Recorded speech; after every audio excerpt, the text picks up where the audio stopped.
Hey everyone! Welcome back to our channel. In today's quick tutorial, we're going to show you how to create a desktop shortcut for Google Translate. This can be super convenient if you frequently use the translation service and want quick access right from your desktop. Let's dive in. First, open your preferred web browser.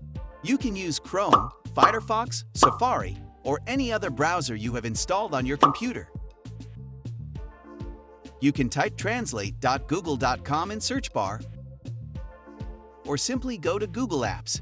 Scroll down and then click on Translate. Here is Google Translator. Now, if you want to create a shortcut, simply click on three dots at the top right corner. Now click on More Tools.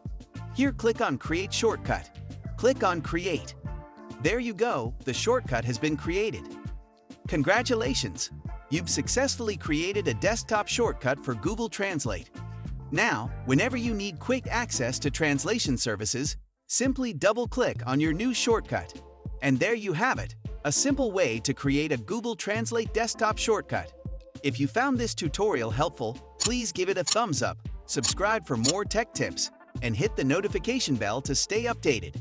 Thanks for watching, and we'll see you in the next video.